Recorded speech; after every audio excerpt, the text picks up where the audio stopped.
അനുഗ്രഹിക്കപ്പെട്ട നല്ല സമയത്തിനായി ഞാൻ ദൈവത്തെ സ്തുതിക്കുന്നു, സ്തോത്രം ചെയ്യുന്നു. ദൈവവചനം ശ്രവിച്ചുകൊണ്ടിരിക്കുന്ന എല്ലാ ദൈവമക്കൾക്കും വീണ്ടും വരാമെന്ന് അരുളി ചെയ്തവനായ കർത്താവായ യേശു ക്രിസ്തുവിൻ്റെ തന്നെ നാമത്തിൽ ഞാൻ എൻ്റെ സ്നേഹവന്ദനം അറിയിക്കുന്നു.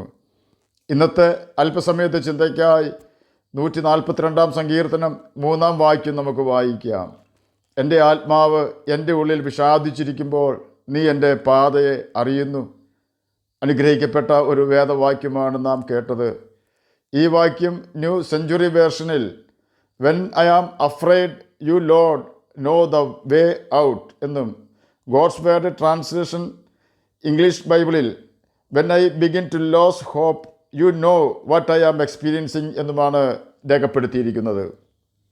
എൻ്റെ ആത്മാവ് എൻ്റെ ഉള്ളിൽ വിഷാദിച്ചിരിക്കുമ്പോൾ, ഭയപ്പെട്ടിരിക്കുമ്പോൾ, നിരാശയിലിരിക്കുമ്പോൾ, പ്രത്യാശ നഷ്ടപ്പെട്ടിരിക്കുമ്പോൾ അതിൽ നിന്നും ഞാൻ എങ്ങനെ പുറത്ത് കടക്കണം, അഥവാ ഞാൻ അങ്ങനെയുള്ള പ്രതിസന്ധി ഘട്ടത്തിൽ പുറത്ത് കടന്ന് രക്ഷപ്പെട്ട അങ്ങയുടെ സന്നിധിയിൽ മടങ്ങി വരുവാനുള്ള വഴി അങ്ങ് അറിയുന്നു.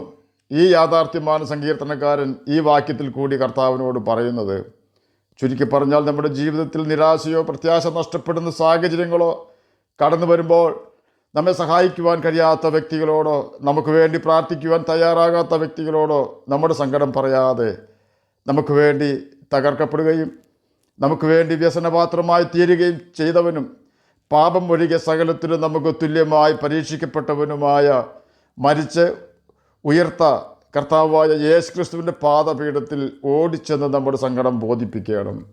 സർവ്വ ആശ്വാസവും നമ്മുടെ ഹൃദയത്തിൽ നിറയ്ക്കുവാനും ഇനി അടുത്ത സ്റ്റെപ്പ് എവിടെ വെക്കണമെന്ന് ബുദ്ധി ഉപദേശിച്ചു തന്ന് സഹായിക്കുവാനും കർത്താവായ യേശു ക്രിസ്തു ശക്തനാണ് എന്ന യാഥാർത്ഥ്യം നാം മറന്നു പോകരുത്. അതെ, അവനാണ് നമ്മുടെ വീണ്ടെടുപ്പുകാരനും നല്ല സ്നേഹിതനും. അവനുമായി നമുക്ക് നല്ല സ്നേഹബന്ധം സ്ഥാപിച്ചെടുക്കേണ്ടത് ഏറ്റവും അത്യാവശ്യമാണ്. 2 പേർ ഒത്തിട്ടല്ലാതെ ഒന്നിച്ച് നടക്കുവാൻ സാധിക്കുകയില്ല എന്ന് ആമോസിൻ്റെ പുസ്തകം 3-ാം അധ്യായം 3-ാം വാക്യം നമ്മെ പഠിപ്പിക്കുന്നുണ്ട്. അങ്ങനെയെങ്കിൽ പാപം ചെയ്യാത്തവനും പാപത്തെ വെറുക്കുന്നവനുമായ കർത്താവായ യേശു ക്രിസ്തുവുമായി സ്നേഹബന്ധം സ്ഥാപിക്കുവാൻ നാമും പാപം ചെയ്യാതെ ജീവിക്കേണ്ടതും പാപത്തെ വെറുക്കേണ്ടതും അത്യാവശ്യമാകുന്നു. നമുക്ക് പാപം ചെയ്യാതെ ജീവിക്കുവാനും പാപത്തെ വെറുക്കുവാൻ കഴിയണമെങ്കിൽ നിശ്ചയമായും എന്തെല്ലാമാണ് പാപമെന്നും ഏതെല്ലാം കാര്യങ്ങളാണ് യേശു വെറുക്കുന്നതെന്നും നാം മനസ്സിലാക്കിയിരിക്കണം. ഈ കാര്യങ്ങൾ നമുക്ക് കൃത്യമായി മനസ്സിലാക്കുവാൻ നിശ്ചയമായും നാം ഒരു പാപിയാണെന്ന് ആദ്യം തന്നെ നമ്മുടെ കർത്താവിനോട് ഏറ്റുപറഞ്ഞ് പാപത്തെ ഉപേക്ഷിക്കണം. നമ്മുടെ പാപ സ്വഭാവം ഉപേക്ഷിക്കുവാൻ തയ്യാറാകേണ്ടതും ആവശ്യമാണ്. നാം അതിന് യേശുവിൻ്റെ ആത്മാവിനെ ആശ്രയിച്ചാൽ പരിശുദ്ധാത്മാവ് നമുക്ക് പാപബോധം തരികയും നാം നടക്കേണ്ടുന്ന ജീവിത രീതികൾ നമ്മെ പഠിപ്പിക്കുകയും ചെയ്യും. പരിശുദ്ധാത്മാവിനെ നമ്മെ പഠിപ്പിക്കുവാൻ നാം നിശ്ചയമായും ദൈവവചനമായ ബൈബിൾ തുടക്കം മുതൽ അവസാനം വരെ തുടർച്ചയായി വായിച്ചു കൊണ്ടിരിക്കുകയും അതിൽ നാം അനുസരിക്കണമെന്ന് ദൈവം രേഖപ്പെടുത്തി വെച്ചിരിക്കുന്ന കൽപ്പനകൾ ഒരു എതിർവാദവും ഉന്നയിക്കാതെ അനുസരിക്കുകയും ചെയ്യണം. ഇപ്പോഴാണ് നാം വാസ്തവമായി യേശുവുമായി ഒത്തുപോകുവാൻ, യേശുവുമായി ഒരുമിച്ച് നടക്കുവാൻ, യേശുവുമായി ഒരുമിച്ച് ജീവിക്കുവാൻ യോഗ്യത പ്രാപിക്കുന്നത്. ഇനി നാം മറ്റു കൂട്ടുകാരുടെ വാക്കുകൾക്കല്ല, ദൈവവചനത്തിൽ കൂടി കർത്താവായ യേശു ക്രിസ്തു നമുക്ക് തരുന്ന കൽപ്പനകൾക്കാണ് പ്രാധാന്യം കൊടുക്കേണ്ടത്. അപ്രകാരം കർത്താവായ യേശു ക്രിസ്തുവിൻ്റെ ഉപദേശം കേൾക്കുകയും അനുസരിക്കുകയും ചെയ്യുവാൻ നാം തുടങ്ങുമ്പോൾ നാം അനുഭവിച്ചു കൊണ്ടിരിക്കുന്ന പ്രത്യാശ നഷ്ടപ്പെട്ട അവസ്ഥയിൽ നിന്നും യേശു നമ്മെ പ്രത്യാശയാൽ നിറയപ്പെട്ട അവസ്ഥയിലും നിരാശയിൽ നിന്നും ദൈവിക സന്തോഷത്തിലേക്കും ഭയത്തിൽ നിന്നും ധൈര്യത്തിലേക്കും നമ്മെ കൊണ്ടുവരുന്നു. നമ്മുടെ പ്രതിസന്ധികളിൽ നിന്നും പുറത്തു വരുവാനുള്ള വഴി യേശുവിന് മാത്രമേ അറിയൂ. യേശുവിനെ അറിവുള്ള ആ വഴി യേശു നമ്മെ പഠിപ്പിച്ചിട്ടുള്ളത് യോഹന്നാൻ എഴുതിയ സുവിശേഷത്തിൽ രേഖപ്പെടുത്തിയിരിക്കുന്നു.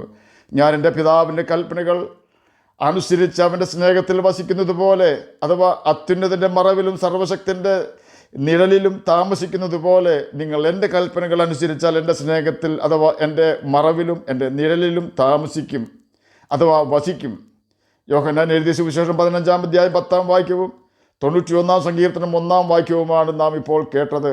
എന്നെ കേൾക്കുന്ന പ്രിയ ദൈവമകനെ, ദൈവമകളെ, നാം നമ്മുടെ വീണ്ടെടുപ്പുകാരനും നല്ല സ്നേഹിതനുമായ കർത്താവായ യേശു ക്രിസ്തുവിൻ്റെ കൽപ്പനകൾ അനുസരിച്ചുകൊണ്ട് അവൻ്റെ സ്നേഹത്തിൽ, അവൻ്റെ ചിറകടിയിൽ, അവൻ്റെ നിഴലിൽ, കർത്താവായ യേശു ക്രിസ്തുവിൽ വസിച്ചാൽ അവിടെ കടന്നു വന്ന് നമ്മെ നിരാശപ്പെടുത്തുവാനും നമ്മുടെ ഹൃദയത്തെ ക്ഷീണിപ്പിക്കുവാനും വ്യസനിപ്പിക്കുവാനും നമ്മുടെ പ്രത്യാശ നഷ്ടപ്പെടുത്തുവാനും സാത്താന്യ ശക്തികൾക്കോ അവൻ്റെ ആത്മാവുള്ളവർക്കോ ഒരിക്കലും സാധിക്കുകയില്ല. ആകയാൽ നമുക്ക് ബൈബിൾ വായിക്കുകയും അതിലെ ദൈവകൽപ്പനകൾ അനുസരിക്കുകയും ചെയ്തുകൊണ്ട് യേശുവിൻ്റെ ആത്മാവിനെ പ്രാപിക്കുകയും നിത്യജീവൻ അവകാശികളായി തീരുകയും ചെയ്യാം. കർത്താവ് അതിന് നമ്മെ സഹായിക്കട്ടെ എന്ന് പ്രാർത്ഥിച്ചുകൊണ്ട് ഞാൻ എൻ്റെ വാക്കുകളിൽ നിന്ന് വിരമിക്കുന്നു. നമുക്ക് പ്രാർത്ഥിക്കാം. ഞങ്ങളെ സ്നേഹിക്കുന്ന സ്വർഗീയ പിതാവേ, നല്ല വചനത്തിനായി അങ്ങയെ സ്തുതിക്കുന്നു, സ്തോത്രം ചെയ്യുന്നു. എന്നെ കേൾക്കുന്ന ഏതെങ്കിലും പ്രിയപ്പെട്ടവർ സ്വസ്ഥത നഷ്ടപ്പെട്ടവരായി ജീവിക്കുന്നെങ്കിൽ അങ്ങ് അവർക്ക് ആശ്വാസം കൊടുത്ത് സഹായിക്കണമേ. അങ്ങയുടെ വചനം വായിക്കുവാനും ഗ്രഹിക്കുവാനും അതിന് പ്രകാരം ജീവിക്കുവാനും അടിയനെ കേൾക്കുന്ന അങ്ങയുടെ കുഞ്ഞുങ്ങളെ സഹായിക്കണമേ. പഠിക്കുന്ന കുഞ്ഞുങ്ങൾക്ക് പഠിക്കുവാനുള്ള ബുദ്ധിയും ജ്ഞാനവും ഓർമ്മശക്തിയും കൊടുക്കണമേ. സ്വന്തമായി വീടില്ലാത്തവർക്ക് വീട് കൊടുക്കണമേ. രോഗത്താൽ ഭാരപ്പെടുന്നവർക്ക് രോഗസൗഖ്യം കൊടുക്കണമേ. പ്രാർത്ഥന കേട്ടതിനായി സ്തോത്രം, യേശുവിൻ്റെ നാമത്തിൽ തന്നെ ആമേൻ. കർത്താവ് എല്ലാവരെയും അനുഗ്രഹിക്കട്ടെ. സ്തോത്രം.